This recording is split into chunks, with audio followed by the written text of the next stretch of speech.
ഞാനിപ്പോൾ ഇൻസ്റ്റാഗ്രാമിൽ ഒരു ക്ലിപ്പ് കണ്ടതാണ്. ഫ്ലവേഴ്സ് ടി വിയില്ല ശ്രീകണ്ഠൻ്റെ ടോക്ക് ഷോ നമ്മൾ തമ്മിലുള്ള മാള പാർവതി പറയുന്ന കാര്യം. അതായത് മാള പാർവതി മാത്രമല്ല, ഞാൻ ശ്രീനിവാസൻ വെച്ചപ്പോൾ പല സിനിമാക്കാരെ വിളിച്ച് പറഞ്ഞാണ്, ഒരു മരണ വീടാണോ കണ്ടൻറ്റ്, സാറ്റലൈറ്റ് മീഡിയയുടെ ഓൺലൈൻ മീഡിയയുടെ. അവർ പറയാണ് ഇതൊരു കണ്ടൻറ്റാണ്. വേറെ എത്രയോ കണ്ടൻസ് ഉണ്ട്. ഒരു മരണ വീട്ടിൽ നടക്കുന്ന സംഭവമാണോ കണ്ടൻറ്റാക്കി മാറ്റുന്നത്? അല്ല, ഒരു മരണ വീട്ടിൽ നടക്കുന്ന സംഭവമാണ് കണ്ടൻറ്റാക്കി മാറ്റുന്നത്. ഒരു പ്രശസ്തരായിട്ടുള്ള ഒരു പ്രശസ്തയായാലും എന്താണ് അത് അവരുടെ ഫാമിലി അതിലെന്ത് അത് കണ്ടിട്ട് എന്ത് ആസ്വദിക്കാനാണ്? കച്ചവടാക്കി മാറ്റുക ചെയ്യണ്ട. ഒരു കച്ചവടം നിങ്ങൾ എടുക്കാറില്ലല്ലോ, നിങ്ങൾ എടുക്കാറില്ലല്ലോ, മറ്റൊരു പോകാറില്ലല്ലോ. അതൊരു കച്ചവടമായിട്ട് മാറ്റുക ചെയ്യുന്ന ഒരു മരണ വീട്ടിൽ നടക്കുന്ന സെന്റിമെന്റ്സും മറ്റുള്ള കച്ചവടമാണോ? എന്ത് വിഡ്ഢിത്താ പറയണ, എന്ത് മനുഷ്യത്തിലായ്മ പറയണ. ഞാൻ ശ്രീനിവാസൻ മരിച്ച സമയത്ത് ഈ ഇതെല്ലാം കണ്ടപ്പോൾ ഒരു അലൻ ജോസ് പെരേര പറഞ്ഞ ആളവിടെ പോകുന്നത് ക്യാമറയിൽ മോൻ കാണിക്കാൻ വേണ്ടിയാണ്. മരിച്ച ആൾ ആരാകുമ്പോൾ അറിയില്ല. ഇപ്പോൾ ഈ ക്യാമറ ഇല്ലെങ്കിൽ, ഈ ഓൺലൈൻ മീഡിയയും സാറ്റലൈറ്റ് മീഡിയ ഒന്നും ഇല്ലെങ്കിൽ പല ആൾക്കാരും ഡെഡ് ബോഡി കാണാൻ പോലും പോയില്ല. കാരണം ക്യാമറയിൽ വരാൻ വേണ്ടിയാണ് പലരും പോകുന്നത്. എന്ത് മനുഷ്യത്തിലായ്മയാണ് അവർ പറഞ്ഞത്.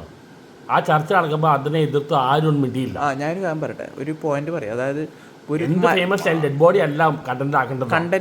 ഫേമസ് സ്റ്റൈൽ ഫേമസ് അല്ലെങ്കിലും എല്ലാവരും ഈക്വൽ ആണ്. എല്ലാ നിയമത്തിന് മുമ്പിൽ ഈക്വൽ ആണ്. കണ്ടന്റ് പേര് മാറ്റി നിർത്തുക. കണ്ടന്റ് എന്നുള്ള പേര് മാറ്റി നിർത്തിയിട്ട് കുറെ അധികം മലയാളികൾ അദ്ദേഹത്തിന്റെ എന്താണ് അവസാന നിമിഷം ഉപയോഗിച്ച വേർഡ് എന്താണ്? മാളപർവതി ആ ചർച്ചയിൽ ഉപയോഗിച്ച വേർഡ് എന്താണ്? കണ്ടന്റ്. അത് എങ്ങനെ കണ്ടന്റ് എന്ന് പറയാൻ പറ്റും? അത് ശരിയാണ്. അതൊക്കെ ആ വേർഡ് എങ്ങനെ ഉപയോഗിക്കാൻ പറ്റും? കണ്ടന്റ് അല്ലാതെ വേറെ എന്തൊക്കെ കണ്ടൻസ് ഉണ്ട്, വേറെ എന്തൊക്കെ കാര്യങ്ങളുണ്ട്. ഇതാണ് കണ്ടന്റാ. ഇവരുടെ അന്നമാണ് ഈ ഇത് കാണിക്കുന്ന. വേറെ എത്ര കണ്ടൻസ് ഉണ്ട്, ഇതാണ് കണ്ടന്റാ. ഈ വെറും സെൻറ്റിമെൻറ്റ്സ്. ഇപ്പോൾ പല പ്രോഗ്രാംസ് കാണാം, ആൾക്കാർ കരയുമ്പോൾ ടിഷ്യൂ പേപ്പർ ഉപയോഗിക്കുക, റിയാലിറ്റി ഷോയിൽ പലപ്പോഴും കരഞ്ഞ് കാണിക്കുക.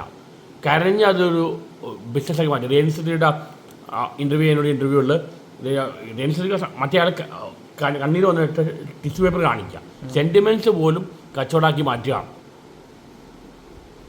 എന്നാൽ അത് ഓർഗാനിക്കായിട്ട് കാണിക്കാൻ കുഴപ്പമില്ല. ഇപ്പോൾ ഈ പണ്ടത്തെ ലോഹിദാസിൻ്റെ പല സിനിമകൾ പറഞ്ഞു കഴിഞ്ഞാൽ അല്ല, അവർ നാച്ചുറലായിട്ട് കാണിക്കണം.